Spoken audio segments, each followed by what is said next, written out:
अस्सलाम वालेकुम, welcome back to a production. मेरा नाम अबू बकर है और मैं सिखा रहा हूँ एडोब फोटोशॉप। आज हमारी एडोब फोटोशॉप की क्लास नंबर 7 है और आज की इस क्लास में मैं आपको सिखाऊंगा मार्केट रूल्स के बारे में। तो आइए चलते हैं कंप्यूटर स्क्रीन पर और शुरू करते हैं आज की क्लास।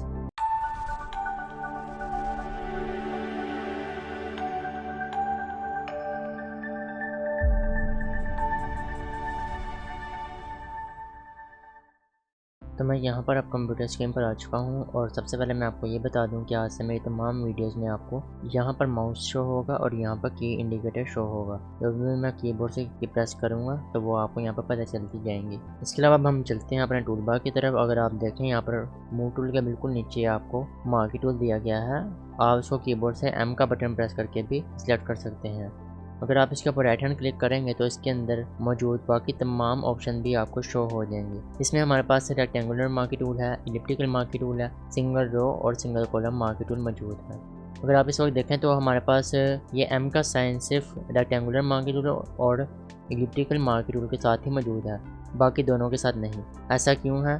ऐसा इसलिए है, जब आप कीबोर्ड से शिफ्ट का बटन प्रेस करने के बाद M का बटन प्रेस करते हैं तो आपका जो टूल है वो इन दोनों टूल में साइकिल थ्रू करता है। तो इसीलिए इन दोनों टूल के साथ ये M का साइन बना हुआ है।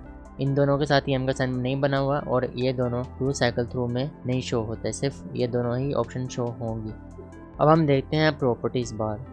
प्रॉपर्टीज़ बार में हमारे पास यहाँ पर सिलेक्शन के कुछ मोड्स हैं। फीदर का ऑप्शन है, एंटी एलियास है, स्टाइल है, विड्थ और हाइट है और सिलेक्ट एंड मास्क का ऑप्शन मौजूद है। इस ऑप्शन के अलावा बाकी तमाम ऑप्शन के बारे में आज हम देखेंगे। ये ऑप्शन एक एडवांस फीचर है, उसको हम आगे आने वाली एडवांस क्लासेस में पढ़ेंगे। सबसे पहले हम देखते हैं कि हम किस किस तरह से अपनी सिलेक्शन क्रिएट कर सकते हैं। आपने कोई भी टूल सेलेक्ट करने के बाद, रेक्टेंगल टूल हो चाहे इलिप्टिकल टूल हो, आप सेलेक्ट करने के बाद आपने क्लिक करके ड्रैग करना है। जैसे आप किसी भी फोल्डर को सिलेक्ट करते हैं अपने कंप्यूटर में, सेम इसी तरह आप यहाँ पर क्लिक करके ड्रैग करेंगे तो आपके पास सिलेक्शन आ जाएगी। अब सिलेक्शन करने के और क्या क्या तरीके हैं? एक तो ये है कि हम क्लिक करके ड्रैग कर लें तो हमारे पास सिलेक्शन आ जाएगी। दूसरा ये है कि अगर हम क्लिक करके ड्रैग करते हुए शिफ्ट का बटन प्रेस कर लेंगे तो ये एक हमारे पास स्क्वायर बॉक्स में सिलेक्शन बना कर देगा। और इसका साइज़ हम छोटा या बड़ा कर लें तो इसका जो साइज़ है वो मेंटेन ही रहेगा प्रपोर्शन में। इसके अलावा अगर आप कीबोर्ड से स्पेस बार का बटन प्रेस कर लें और इससे आप अपनी सिलेक्शन को मूव कर सकते हैं कहीं पर भी, ठीक है। और जब जिधर आप अपनी सिलेक्शन रखना चाहें वहाँ पर रखने के बाद स्पेस का बटन रिलीज़ कर दें और फिर आप अपनी सिलेक्शन अगेन कंटिन्यू कर सकते हैं। अगर आप देखें तो अभी भी मैंने अपना की माउस से बटन प्रेस किया हुआ है, उसको रिलीज़ नहीं किया। फॉर एग्जांपल मुझे इतनी सिलेक्शन चाहिए थी, मैंने इतनी सिलेक्शन करके क्लिक रिलीज़ कर दिया। इसके अलावा अगर अभी आप देखें तो इस वक्त हमारे पास ये सिलेक्शन मौजूद है और मैं अगर न्यू सिलेक्शन लेना चाहूँ तो मैं क्लिक करता हूँ जैसे ही, तो मेरे पास वो सिलेक्शन डिलीट हो जाती है। और जैसे मैं क्लिक करके ड्रैग करता हूँ तो मेरे पास एक न्यू सिलेक्शन क्रिएट हो जाती है। अगर आप चाहते हैं कि आपके पास पहले वाली सिलेक्शन भी रहे और न्यू सिलेक्शन भी उसमें ऐड हो जाए तो इसके लिए आप सिलेक्शन मोड चेंज करेंगे। ऊपर प्रॉपर्टीज़ बार से आप ऐड न्यू टू सिलेक्शन वाले मोड पर क्लिक करेंगे। बट इससे पहले अगर आप देखें तो हमारे पास यहाँ पर सिर्फ एक प्लस का आइकन ही बना हुआ शो हो रहा है। जैसे आप इसके ऊपर क्लिक करेंगे तो इसके साथ एक प्लस का साइन ऐड हो जाएगा। अब मैं अगर इसके ऊपर क्लिक करके ड्रैग करता हूँ तो ये देखें मेरे पास पहली वाली सिलेक्शन भी यहीं पे मौजूद है और न्यू सिलेक्शन भी यहाँ पर क्रिएट हो गई है। आप जितनी चाहें उतनी सिलेक्शन क्रिएट कर सकते हैं इस मोड को सिलेक्ट करके। इसी तरह अगर आप किसी सिलेक्शन को माइनस करना चाहते हैं तो आप थर्ड मोड को सिलेक्ट कर लेंगे। तो इससे आप क्लिक करके अगर ड्रैग करेंगे तो आपकी न्यू सिलेक्शन में से पहली वाली सिलेक्शन का एरिया माइनस हो जाएगा। इसी तरह हमारे पास फोर्थ ऑप्शन है, अगर आप इसके ऊपर क्लिक करके अपने किसी और सिलेक्शन के ऊपर ड्रैग करेंगे तो इससे क्या होगा, आपका जो इंटरसेक्शन एरिया होगा सिर्फ वही आपका सिलेक्शन में रहेगा, बाकी तमाम एरिया डिलीट हो जाएगा। आप इन सिलेक्शन मोड्स को अपने कीबोर्ड की शॉर्टकट की से भी इस्तेमाल कर सकते हैं। मैं यहाँ से अभी सिर्फ फर्स्ट वाला सिलेक्शन मोड सेलेक्ट कर लेता हूँ और अगर मैं कीबोर्ड से शिफ्ट का बटन प्रेस करूँ तो यहाँ पर इसका मोड भी चेंज हो चुका है सिलेक्शन का। और अगर मैं शिफ्ट का बटन प्रेस करने के बाद में सिलेक्शन क्रिएट करता हूँ तो ये मेरे पास सिलेक्शन ऐड कर देगा उसी पुरानी वाली सिलेक्शन में। और अगर मैंने सिलेक्शन माइनस करनी है तो मैं अल्ट का बटन प्रेस करूँगा और ड्रैग करूँगा क्लिक करके, तो मेरे पास न्यू सिलेक्शन में से पुराने वाली सिलेक्शन का एरिया माइनस हो चुका है। इसी तरह अगर आप फोर्थ वाली मोड सेलेक्ट करना चाहते हैं तो आप इसके लिए अल्ट और शिफ्ट दोनों की एक साथ प्रेस करके अपनी सिलेक्शन क्रिएट करेंगे, तो आपके पास ये फोर्थ ऑप्शन भी इनेबल हो जाएगा। आप इस तरह अपने कीबोर्ड के बटन से इन मोड्स को सिलेक्ट कर सकते हैं। अब हम देखते हैं कि हम कैसे अपनी सिलेक्शन को डीसेलेक्ट कर सकते हैं। अगर आप इसके ऊपर राइट हैंड क्लिक करेंगे अपनी सिलेक्शन पे और आपके पास यहाँ पर ऑप्शन दिया गया है डीसेलेक्ट, ऐसे आप इसके ऊपर क्लिक करेंगे तो आपके पास जो सिलेक्शन थी वो डिलीट हो चुकी है। और इसके अलावा एक और ऑप्शन ये है कि आप ऊपर मेन्यू बार में से सिलेक्ट के ऑप्शन पर क्लिक करें और आपके पास यहाँ पर सेकंड ऑप्शन है डीसेलेक्ट की, और आप इसको कंट्रोल डी प्रेस करके भी कीबोर्ड से डीसेलेक्ट कर सकते हैं। मैं इसको कंट्रोल डी प्रेस करता हूँ तो ये देखें मेरी यहाँ पर सिलेक्शन डिलीट हो चुकी है।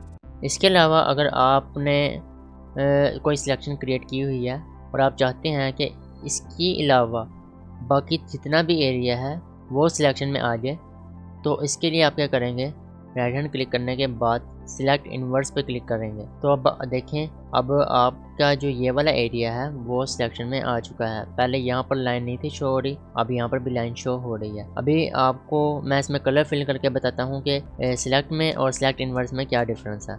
मैं पहले इसको कंट्रोल डी से डीसेलेक्ट कर लेता हूँ और मैं अब एक सिलेक्शन क्रिएट करता हूँ। सिलेक्शन क्रिएट करने के बाद मैं यहाँ से एक न्यू लेयर क्रिएट करता हूँ इसके ऊपर क्लिक करके, और यहाँ से मैं अब कंप्यूटर के कीबोर्ड शॉर्टकट की इस्तेमाल करते हुए अल्ट बैकस्पेस से इसका फोरग्राउंड कलर इस बॉक्स के अंदर फिल करता हूँ। तो ये देखें इस एरिया में हमारा कलर फिल हो चुका है जितना हमने एरिया सेलेक्ट किया था। अब मैं कंट्रोल जेड प्रेस करके अंडू करता हूँ और राइट हैंड क्लिक करके सिलेक्ट इनवर्स क्लिक करता हूँ, और अगर अब मैं अल्ट प्रेस करने के बाद बैकस्पेस प्रेस करूँगा तो ये देखें इसको जो हमने सिलेक्शन इनवर्स की थी तो उससे इनवर्स सिलेक्शन में हमारा ये कलर फिल हो चुका है। मैं इसको कंट्रोल से करके अंडू कर लेता हूँ। तो इस तरह से आप अपने सिलेक्शन को इन्वर्स भी कर सकते हैं अगर आपने कोई सिलेक्शन बनाई हुई है। और इसके अलावा अगर आप अपने सिलेक्शन को मूव करना चाहते हैं तो आप इस तरह से भी मूव कर सकते हैं। अपनी सिलेक्शन को मूव करने के लिए कभी भी मूव टूल का इस्तेमाल मत करें। अगर आप इस तरह करते हैं मूव टूल के ज़रिए सिलेक्शन अपने मूव करेंगे तो इससे क्या होगा, अभी तो ये मुझे शो कर रहा है could not move this selection because the selected area is empty, क्योंकि ये हमने न्यू लेयर क्रिएट की थी और इसमें अभी कुछ भी हमारे पास ऑब्जेक्ट नहीं है। मैं इसको भी डिलीट कर देता हूँ, ठीक है। और अब हम इसी लेयर को सेलेक्ट करके इस सिलेक्शन को मूव करते हैं। तो ये देखें इसने क्या किया, उतना एरिया कट करके वो आगे मूव कर दिया और उस एरिया में बैकग्राउंड कलर फिल कर दिया है जो हमारे यहाँ पर मौजूद है स्वैचेज में। आपका यहाँ पर जो भी कलर मौजूद होगा वाइट के अलावा वो यहाँ पर ऑटोमेटिक फिल हो जाएगा अगर आप सिलेक्शन को मूव करने के लिए अपने मूव टूल का इस्तेमाल करेंगे तो लिहाजा मैं आपको यही मशवरा दूंगा कि आप कभी भी मूव टूल का इस्तेमाल मत करें सिलेक्शन को मूव करने के लिए। आप सिलेक्शन टूल से ही अपनी सिलेक्शन को मूव करें। ये तो होगी कि हम किसी भी ऑब्जेक्ट को सिलेक्ट कैसे कर सकते हैं, सिलेक्ट इनवर्स कैसे कर सकते हैं, ये सब चीज़ें। अब हम देखते हैं कि हम इन सिलेक्शन को क्यों इस्तेमाल करते हैं और कहाँ पर इस्तेमाल करते हैं। फॉर एग्ज़ाम्पल मैंने इतना एरिया अपनी इमेज का सिलेक्ट कर लिया है और अगर अब मैं चाहूँ तो इतना एरिया मैं इसका कट कर सकता हूँ, कॉपी कर सकता हूँ और किसी न्यू लेयर पे या न्यू डॉक्यूमेंट में जाके पेस्ट भी कर सकता हूँ। अब इस वक्त मैंने यहाँ पर ये इतना एरिया सेलेक्ट किया हुआ है और अगर मैं कंट्रोल सी करता हूँ तो मेरे पास ये एरिया कॉपी हो चुका है। और अगर मैं दूसरी लेयर पे आके दूसरे टैब पर आके कंट्रोल वी करता हूँ तो ये वाला इमेज का एरिया मेरे पास यहाँ पर पेस्ट हो चुका है। इसी तरह अगर आप यहाँ से कंट्रोल एक्स प्रेस करेंगे तो ये एरिया का कट हो जाएगा और अगर आप कहीं पर भी इसको रख कर कंट्रोल वी करेंगे तो आपका वो एरिया इधर पेस्ट हो जाएगा। इसके अलावा आप क्या कर सकते हैं, मैं कंट्रोल जी करके एंडू कर लेता हूँ। अपना एरिया सेलेक्ट करने के बाद अगर आप कंप्यूटर से के कीबोर्ड से कंट्रोल जे प्रेस करेंगे तो आपका वो एरिया एक न्यू लेयर पर कॉपी हो जाएगा। अगर आप मैं इसका ये आइकन ऑफ करूं आई का तो आप ये देख सकते हैं ये एरिया कॉपी हो चुका है और इसने एक न्यू लेयर भी क्रिएट कर दिया है फोटोशॉप ने। इस तरह आप किसी भी एरिया को सिलेक्ट करके उसको कॉपी कर सकते हैं, उसको कट कर सकते हैं और उसको किसी न्यू डॉक्यूमेंट में जाके पेस्ट कर सकते हैं। इसके अलावा अगर हम देखें हमारे पास यहाँ पर फीदर का ऑप्शन है, ये हम कैसे इस्तेमाल करते हैं। जब हम क्लिक करके ड्रैग करते हैं अपनी सिलेक्शन को तो ये देखें अभी हमारे पास यहाँ पर फीदर 0 है। और अगर अब मैं यहाँ पर एक न्यू लेयर क्रिएट करने के बाद इसमें अल्ट बैकस्पेस से कलर फिल करता हूँ और कंट्रोल डी प्रेस करके इसकी सिलेक्शन डिसेलेक्ट करता हूँ तो ये देखें इस बॉक्स के जो एजेस हैं वो काफ़ी शार्प हैं। ठीक है, अब मैं क्या करता हूँ यहाँ पर 20 पिक्सल ऐड कर देता हूँ फीदर में। 20 वैल्यू मैंने ऐड की और अब मैं यहाँ पर 20 वैल्यू ऐड करने के बाद क्लिक करके ड्रैग करता हूँ अपने सिलेक्शन को तो ये देखें अगर आप गौर करें तो इसके जो कॉर्नर्स हैं थोड़े से राउंड हो चुके हैं। और अगर अब मैं यहाँ पर एक न्यू लेयर क्रिएट करके यहाँ से अल्ट बैकस्पेस प्रेस करता हूँ और कंट्रोल डी से डिसेलेक्ट करता हूँ तो ये देखें तो इसके एजेस अब सॉफ्ट हो चुके हैं, थोड़े ब्लरी से लग रहे हैं। फीदर से आप किसी भी चीज़ के एज को सॉफ्ट कर सकते हैं। फीदर का ऑप्शन ज़्यादातर हम जब बैकग्राउंड कटिंग करते हैं या बैकग्राउंड चेंज करते हैं किसी भी ऑब्जेक्ट की तो तब हम फीदर का ऑप्शन यूज़ करते हैं। जब आपने किसी भी पिक्चर की बैकग्राउंड चेंज करनी हो तो उसके लिए मैक्सिमम फीदर जो होता है वो पिक्चर की क्वालिटी पे डिपेंड करता है। कम से कम फीदर हम 1 रखते हैं। अगर तो पिक्चर बहुत ज़्यादा हाई क्वालिटी की है तो हम उसके लिए 2 पिक्सल का फीदर भी इस्तेमाल कर लेते हैं। इसके अलावा अगर हम बात करें यहाँ पर हमारे पास स्टाइल के कुछ ऑप्शन हैं, सिलेक्शन के स्टाइल हैं। बट सबसे पहले मैं ये डिलीट कर लेता हूँ, ये दोनों लेयर्स क्लिक करके इसके बाल्टी के ऊपर क्लिक करता हूँ और ये मेरे पास लेयर्स डिलीट हो चुकी हैं। अब स्टाइल में क्या है, अभी हम जब क्लिक करके ड्रैग करते हैं तो यहाँ पर हमारे पास नॉर्मल स्टाइल है। हमारे पास ये सिलेक्शन फ्रीली हम क्रिएट कर सकते हैं इसको कहीं पर भी क्लिक करके।